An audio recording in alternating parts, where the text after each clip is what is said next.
जय हिंद साथियों, आज के इस क्लास में आप सभी का बहुत बहुत स्वागत है।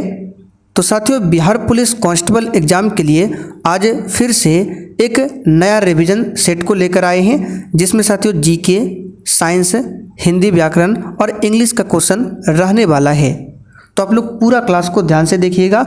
एग्जाम में बिल्कुल भी समय नहीं बचा हुआ है, इसलिए जितना हो सके अधिक से अधिक प्रैक्टिस सेट लगाइए और क्लास में हम आपको जो भी एक्स्ट्रा क्वेश्चन बताएंगे उसको ध्यान से सुनिए। तो चलिए इसी के साथ आज के सेट को स्टार्ट करते हैं। तो चलिए आज का पहला क्वेश्चन देखिए, हड़प्पा सभ्यता किससे संबंधित है? कांस्य युग से, नवपाषाण युग से, पाषाण युग से या फिर डी लौह युग से? चलिए क्वेश्चन नंबर 1 के लिए आप लोग आंसर बताएंगे।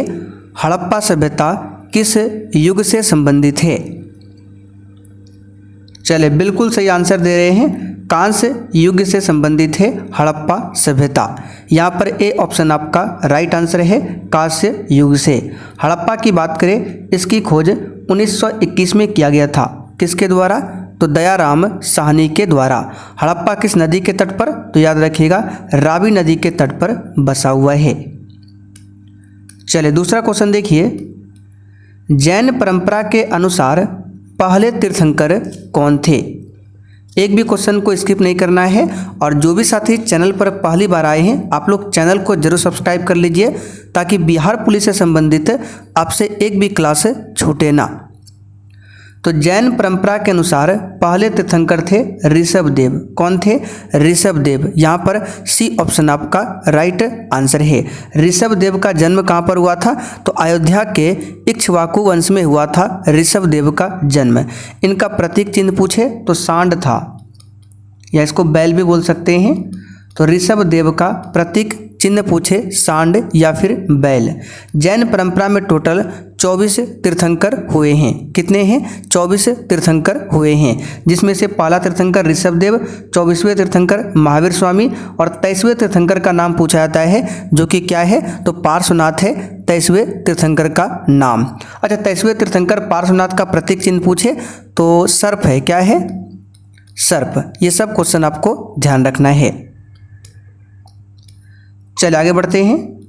महाबोधि मंदिर या महान जागृति मंदिर एक बौद्ध मंदिर है जो कहाँ पर स्थित है? और साथियों, प्रश्न के साथ हम आपको जितने भी एक्स्ट्रा क्वेश्चन को बताएंगे आपको बहुत ही ध्यान से सुनना है, क्योंकि वहाँ से क्वेश्चन बनेगा। और जितने भी एक्स्ट्रा बता रहे हैं ये सब कुछ आपको लिखा मिलेगा नोट्स में। अगर आपको नोट्स चाहिए तो ये नंबर हमारा लिख लीजिए, व्हाट्सएप नंबर 9631887058। इस पर मैसेज करके नोट्स के बारे में जानकारी ले सकते हैं। तो महाबोधि मंदिर या महान जागृति मंदिर एक बौद्ध मंदिर है जो स्थित है बिहार में। कहाँ पर स्थित है? बिहार में। बी ऑप्शन आपका सही जवाब है। विश्व शांति स्तूप पूछे कहाँ पर है? तो वो भी राजगीर में है, बिहार के राजगीर में विश्व शांति स्तूप। एक मंदिर पूछा जाता है विष्णुपद मंदिर, कहाँ पर है? तो वो भी बिहार में है। कहाँ पर बिहार में? तो बिहार के गया में है विष्णुपद मंदिर। जल मंदिर पूछे, जल मंदिर ये पावापुर में है। कहाँ पर है? पावापुर में। अच्छा, बुद्ध को ज्ञान की प्राप्ति कहाँ पर हुई थी? बोध गया में। ये सब कहाँ पर देखने को मिलेगा? तो बिहार में आपको देखने को मिलेगा। आगे देखिए, सरल सूक्ष्मदर्शी में किसका उपयोग होता है?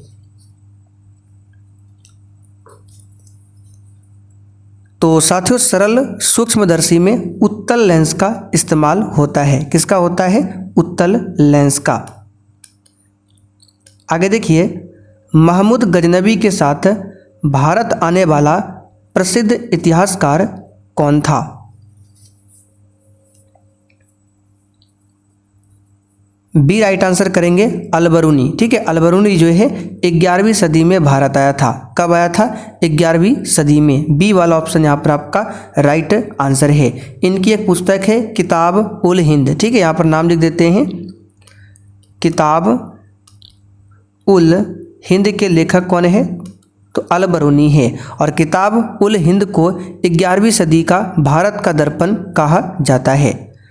अच्छा, महमूद गजनवी की बात करें तो इसके दरबार में कौन कौन विद्वान रहते थे? तो इसके दरबार में उतवी रहते थे। कौन? उतवी। ठीक है, उतवी हो गया, फिरदौसी, उतबी, फिरदौसी, ये आदि कवि विद्वान रहते थे महमूद गजनबी के दरबार में। फिरदौसी की बात करें तो फिरदौसी ने ही शाहनामा पुस्तक लिखी है। अगर आपसे पूछे कि शाहनामा पुस्तक के लेखक कौन है तो ये फिरदौसी है। चलिए आगे देखते हैं। तालाब पालन प्रणाली के लिए सामान्य मछलियों का चयन किया जाता है। आंसर हो जाएगा कैटलास, रोहू, मैड्रिगल्स, कॉमन काम्स और ग्रास काल्स। ये तालाब पालन प्रणाली के लिए सामान्य मछलियां हैं। आगे देखिए, बाबर ने तुजुक ए बाबरी किस भाषा में लिखी थी? और डिस्क्रिप्शन बॉक्स में टेलीग्राम का लिंक है, उसको जाकर ज्वाइन कर लीजिए। वहाँ पर डेली क्लास का लिंक शेयर किया जाता है। तो इसका सही जवाब है तुजुक ए बाबरी तुर्की भाषा में लिखा गया। बाद में तुजुक ए बाबरी का फारसी भाषा में अनुवाद हुआ था और नाम उसका पड़ा बाबरनामा। तो बाबरनामा फारसी भाषा में था, तुजुक ए बाबरी तुर्की भाषा में। बाबर मुगल वंश का संस्थापक था, ये तो आप सभी जानते हैं। अच्छा, बाबर का मकबरा पूछे कहाँ पर है तो काबुल में। काबुल में है बाबर का मकबरा। मुगल वंश का राजभाषा क्या था? फारसी। प्लासी का युद्ध मैदान कहाँ पर स्थित है? बताइए, प्लासी का जो युद्ध मैदान है कहाँ पर स्थित है? तो ये पश्चिम बंगाल में स्थित है। कहाँ पर? पश्चिम बंगाल में। प्लासी का युद्ध हुआ कब था? 23 जून 1757 को। चलिए आगे देखिए। भारतीय राष्ट्रीय कांग्रेस का अध्यक्ष निर्वाचित होने वाला प्रथम यूरोपीय कौन था?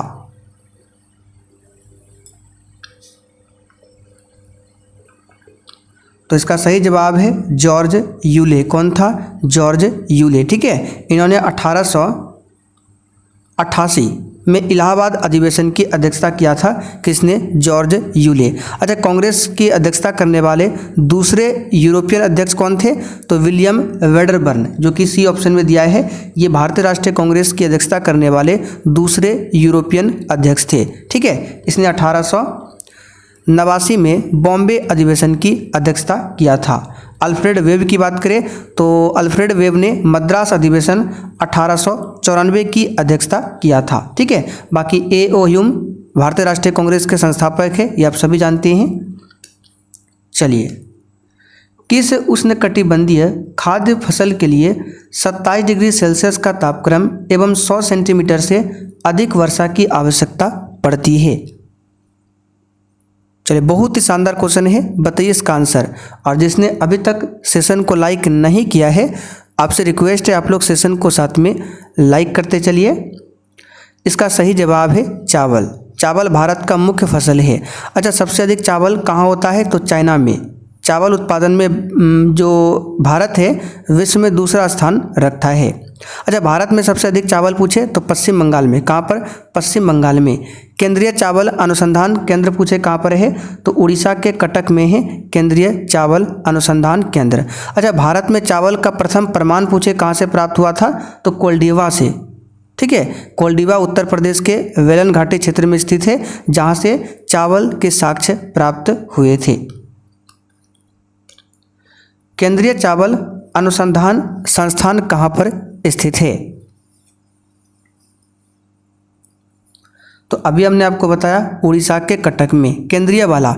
और अंतर्राष्ट्रीय चावल अनुसंधान संस्थान पूछे तो वो फिलीपींस की राजधानी मनीला में अवस्थित है। फिलीपींस की राजधानी मनीला में। अच्छा, अगर आपसे पूछे भारतीय दलहन शोध संस्थान कहाँ पर है तो याद कीजिए कानपुर में। केंद्रीय नारियल अनुसंधान संस्थान पूछे कहाँ पर है? कासरगोड में। कहाँ पर है? कासरगोड में। ये सब कुछ आपको लिखा मिलेगा नोट्स में। भारत का वह सबसे बड़ा बंदरगाह कौन सा है जो कुल निर्यात के 5वें भाग को संभालता है? तो यह है मुंबई बंदरगाह। सी वाला ऑप्शन आपका सही जवाब है, मुंबई बंदरगाह। वायुमंडलीय ओजोन की ऊपरी परत निम्नलिखित में से किससे बनी है?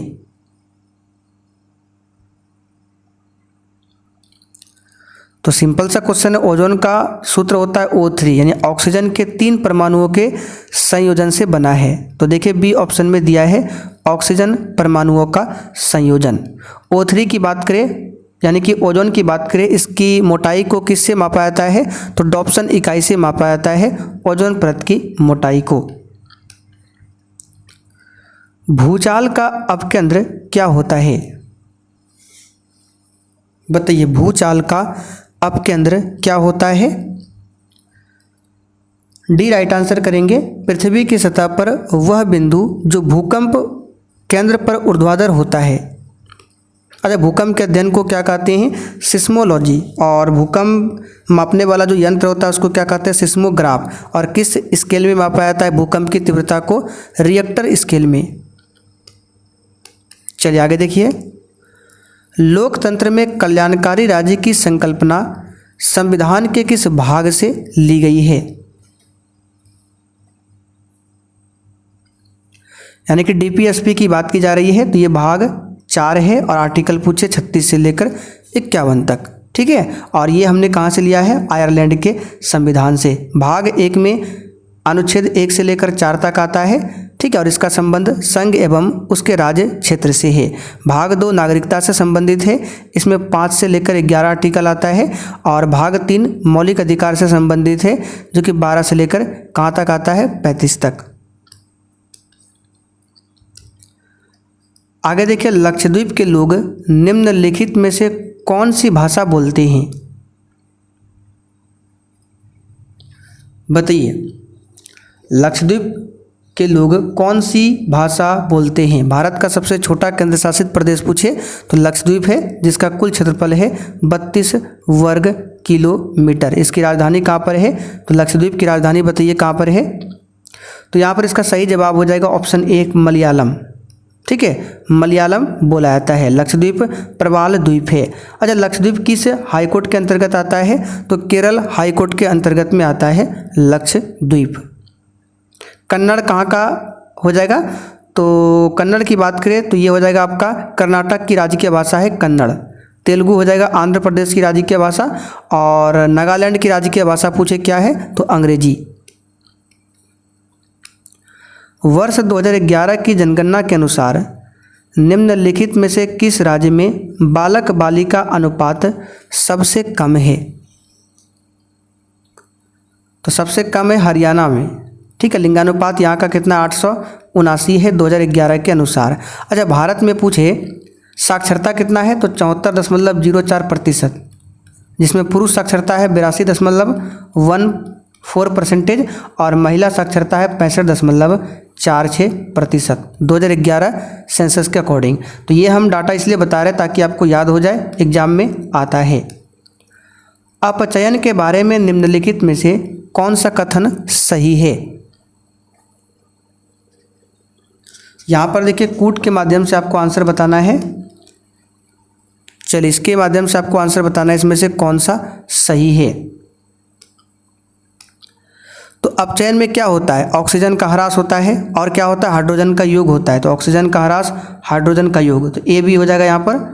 तो देख सकते हैं सी ऑप्शन में दिया है। ज्वर नियंत्रण में सहायक औषधि का नाम क्या है? बताइए, ज्वर नियंत्रण में सहायक औषधि कौन सा है? तो ये है पैरासीटामोल। सी ऑप्शन यहाँ पर आपका सही हो जाएगा, पैरासीटामोल। ठीक है, वनस्पति तेलों का घी में परिवर्तन कैसे होता है?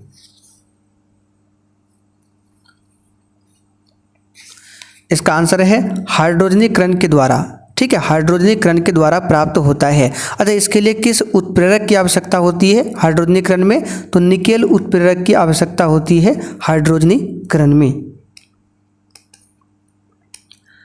आगे देखिए, समुद्री शैवाल में क्या होता है?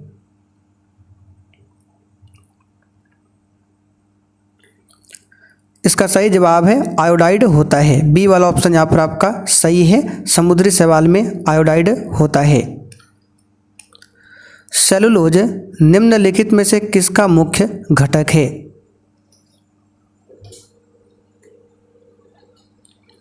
तो इसका सही जवाब है कोशिका भित्ति। ठीक है, क्या हो जाएगा? कोशिका भित्ति। कोशिका भित्ति की बात करें, केवल पादप कोशिका में होता है कोशिका भित्ति, और पादप की जो कोशिका भित्ति होती है वो सेलुलोज की बनी होती है। इस बात को ध्यान रखिएगा। अच्छा, कवक की कोशिका भित्ति पूछे तो काइटिन की बनी होती है। भ्रूण विकास के लिए निम्नलिखित में से किस अंग के द्वारा खाद्य की पूर्ति की जाती है? आंसर है गर्भाशय। ठीक है, ए ऑप्शन यहां पर आपका राइट है। द्रव्य की चौथी अवस्था प्लाज्मा एक क्या है? 3 अवस्था ठोस, द्रव, गैस, चौथा क्या है? प्लाज्मा। ठीक है, और ये क्या है? तो एक आयनीकृत गैस है। तो आयनीकृत गैस जिसमें आयन और इलेक्ट्रॉन लगभग बराबर संख्या में होते हैं। तो यहाँ पर इसका जो आंसर हो जाएगा सी ऑप्शन होगा। द्रव की चौथी अवस्था प्लाज्मा एक आयनीकृत गैस है जिसमें आयन और इलेक्ट्रॉन लगभग बराबर संख्या में होते हैं। निम्नलिखित में से कौन सा क्षेत्र भारत के सकल घरेलू उत्पाद में सर्वाधिक योगदान देता है? तो ये है टर्सरी सेक्टर, तृतीयक क्षेत्र। कई बार बता चुके हैं, सी वाला ऑप्शन यहाँ पर आपका राइट है। तृतीयक क्षेत्र, इसके अंतर्गत में बैंक, बीमा, परिवहन, व्यापार, ये सब आता है। प्राथमिक क्षेत्र में आपका आएगा कृषि, पशुपालन, मत्स्य पालन, खनन, वन, ये सभी प्राथमिक क्षेत्र में आता है। द्वितीयक क्षेत्र में क्या क्या आता है? तो द्वितीयक क्षेत्र में आपका आ जाएगा विनिर्माण और उद्योग, ये द्वितीयक क्षेत्र में आता है। चलिए आगे बढ़ते, क्वेश्चन 26। सूक्ष्म अर्थशास्त्र का संबंध होता है? इसका आंसर है व्यक्तिगत इकाई से। चलिए आगे देखते हैं 27। 30 दिसंबर 2024 को लॉन्च किए गए इसरो के PSLV C60 मिशन का मुख्य उद्देश्य क्या था? इसमें करंट अफेयर्स भी आपको देखने को मिलेगा। ठीक है, मैथ्स का भी क्वेश्चन होगा, कभी कभी हिंदी व्याकरण का भी रहेगा। तो 30 दिसंबर 2024 को लॉन्च किया गया इसरो का जो PSLV C60 है, इसका मुख्य उद्देश्य क्या है? अंतरिक्ष डॉकिंग तकनीक का प्रदर्शन करना। देखिए बी ऑप्शन में दिया है। अच्छा, इसरो का मुख्यालय कहाँ पर है? आप लोग थोड़ा सा कमेंट करके बता दीजिए तो। और वर्तमान में इसरो के चीफ कौन है? भारत में बेरोजगारी का प्रमुख कारण क्या है? इसका आंसर है जनसंख्या में तीव्र वृद्धि। बी ऑप्शन आपका सही है। अच्छा, भारत में किस प्रकार की बेरोजगारी सबसे अधिक है? तो संरचनात्मक बेरोजगारी। संरचनात्मक बेरोजगारी भारत में सबसे अधिक है, और भारत में शिक्षित बेरोजगारी सबसे मुख्य समस्या है। ठीक है। अच्छा, कृषि क्षेत्र में कौन सी बेरोजगारी होती है? तो अदृश्य बेरोजगारी।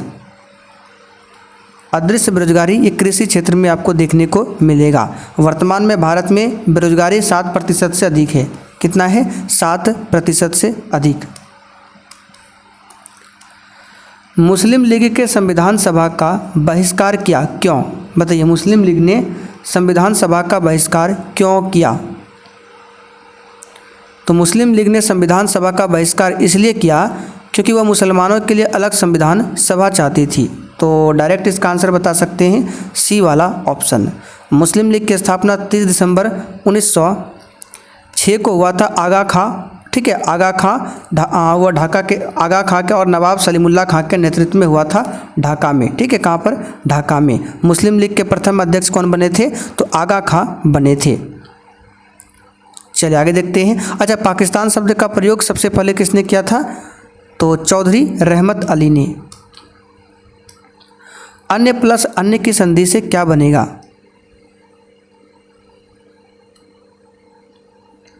तो अन्य प्लस अन्य बराबर अन्याय। देखिए ए ऑप्शन में दिया है। भारत में नागरिक भागीदारी के प्रश्न का समाधान किस सिद्धांत के आधार पर किया गया है? अवसर की समानता। अवसर की समानता से संबंधित आर्टिकल 16 है। क्या है? 16। अनुच्छेद 17 में क्या है? तो अस्पृश्यता का अंत किया गया है 17 में। निम्न में से कौन सा तत्व उत्कृष्ट गैस नहीं है?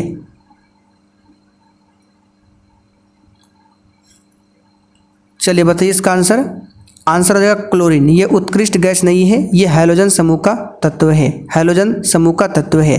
पीरियोडिक टेबल में जो 18 वर्ग है तो उसमें से 18वां वर्ग जो है, ठीक है, इसमें तत्वों को उत्कृष्ट गैस कहा जाता है। 18 वर्ग में जितने भी तत्व है क्लोरीन बोलते हैं argon, neon, krypton, helium, radon, xenon, ये सभी क्या है, उत्कृष्ट गैस है जो कि वर्ग नंबर 18 में रखा गया है। निम्न में से कौन सा तत्व हैलोजन समूह के तत्व है? तो हैलोजन समूह में 5 तत्वों को रखा गया है, फ्लोरीन, क्लोरीन, ब्रोमीन, आयोडीन और एस्टेटिन। तो यहाँ पर देखिए फ्लोरीन दिया हुआ है, ए ऑप्शन आपका सही जवाब है। हैलोजन समूह को वर्ग नंबर 17 में और उत्कृष्ट गैस को वर्ग नंबर 18 में रखा गया है। फ्लोरीन जो है सर्वाधिक विद्युत ऋणात्मक वाला तत्व है। निम्नलिखित में क्या जल से हल्का होता है?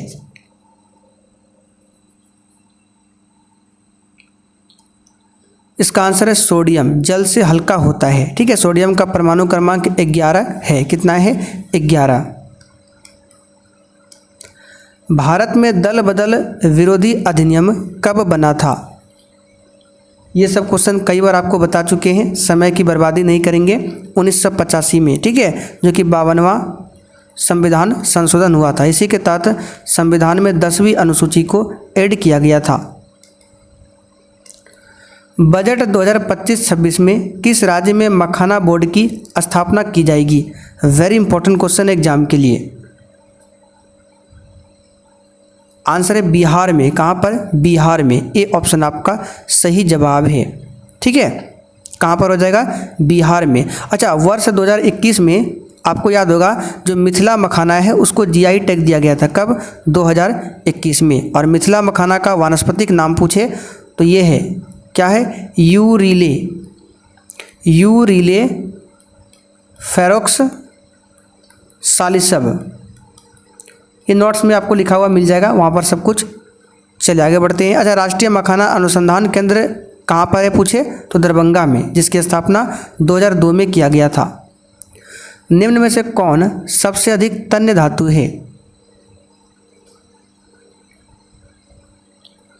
तो गोल्ड यानी कि सोना सबसे अधिक कोमल, चमकदार, आघातवर्ध्य और तन्य धातु है। डी वाला ऑप्शन यहाँ पर आपका राइट है। नीति आयोग द्वारा जारी सतत विकास लक्ष्य 2023-24 रिपोर्ट में किस राज्य ने शीर्ष स्थान प्राप्त किया? इसका आंसर है उत्तराखंड राज्य ने। चलिए आगे देखते हैं। पौधों में श्वसन का अंतिम उत्पाद क्या है? तो CO2 H2O, ठीक है, CO2 H2O और ऊर्जा, ये अंतिम उत्पाद है। ए ऑप्शन यहाँ पर आपका सही है, ठीक है।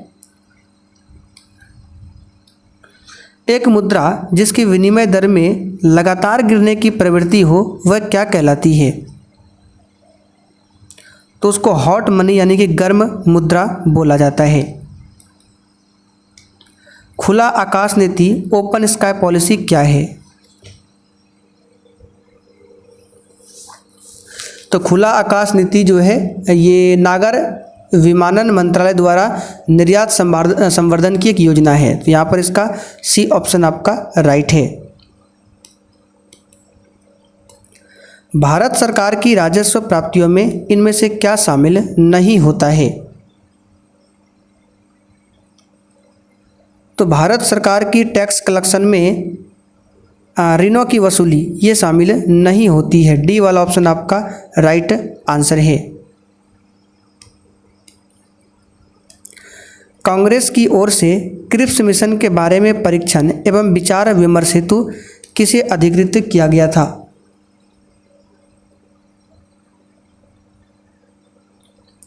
तो यहाँ पर इस क्वेश्चन का आंसर होगा मौलाना आज़ाद तथा जवाहरलाल नेहरू को। चलिए आगे बढ़ते हैं। अच्छा, क्रिप्स मिशन के अध्यक्ष कौन थे? स्टैफोर्ड क्रिप्स, ये सब बता चुके हैं। उस समय ब्रिटेन का प्रधानमंत्री कौन था जिसमें आया था क्रिप्स मिशन? Winston Churchill. आगे देखिए, पूर्व का मैनचेस्टर किसे कहा गया है? तो पूर्व का मैनचेस्टर ओसाका को कहा गया है। डी वाला ऑप्शन आपका सही है। ठीक है, मैनचेस्टर की बात करें तो इंग्लैंड का प्रसिद्ध औद्योगिक शहर है सूती वस्त्र के लिए मैनचेस्टर। तो पूर्व का मैनचेस्टर ओसाका को कहा जाता है। चीन का मैनचेस्टर उसे किसे कहा जाता है? तो शंघाई शहर को चीन का मैनचेस्टर बोला जाता है। भारत का मैनचेस्टर अहमदाबाद को, उत्तर भारत का मैनचेस्टर कानपुर, दक्षिण भारत का मैनचेस्टर कोयम्बटूर को कहा जाता है। 1991 की नई आर्थिक नीति की प्रमुख विशेषता क्या है? तो उदारीकरण, अधिक बाजार अभिमुखीकरण, निजी क्षेत्र का विस्तार, ये सभी है। डी वाला ऑप्शन आपका राइट आंसर है। अच्छा, भारत में उदारीकरण का अग्रदूत या जनक किसे माना जाता है? डॉक्टर मनमोहन सिंह को। पवनार आश्रम का संबंध बताइए किससे है? सिंपल सा क्वेश्चन है, विनोबा भावे से। सदाकत आश्रम का संबंध हो जाएगा डॉक्टर राजेंद्र प्रसाद से। सर्वोदय योजना जयप्रकाश नारायण। शांति निकेतन पूछे रविन्द्रनाथ टैगोर। ठीक है, Satyagraha Ashram Mahatma Gandhi. Choose the correct spelling for the given words already. Already बताना है कौन सा यहाँ पर सही लिखा हुआ है। तो ऑलरेडी का स्पेलिंग सही होता है इस प्रकार से, जो कि बी ऑप्शन में दिया हुआ है। इसका हिंदी होता है पहले ही। चलिए आगे देखिए, select the most appropriate antonym of the given word. यहाँ पर इन्वेस्टमेंट का बताना है आपको, अपोजिट क्या होगा, यानी एंटोनिम इसका क्या होगा। तो इसका मतलब होता है निवेश, इसका उल्टा क्या होगा? निवेश, जो कि डी ऑप्शन में दिया है। Choose the correct passive voice of the sentence, do not insult the poor. तो इसका पेसिव वॉइस क्या बनेगा? इसका पेसिव वॉइस बनेगा let the poor be not insulted. C option में दिया हुआ है। तो जो भी वॉइस है उसका रूल थोड़ा सा पढ़ लीजिएगा, ये सब क्वेश्चन आसान हो जाएगा। तो साथियों, आज का ये रिवीजन सेट यहीं पर कंप्लीट होता है। अब बताइए आपने 50 में से आज कितने क्वेश्चन सही किए हैं? और जिनको भी पूरा क्लास का नोट्स चाहिए, कम समय में कुछ ना कुछ पढ़ना हो, तो 9631887058 इस पर व्हाट्सएप मैसेज करके नोट्स ले सकते हैं।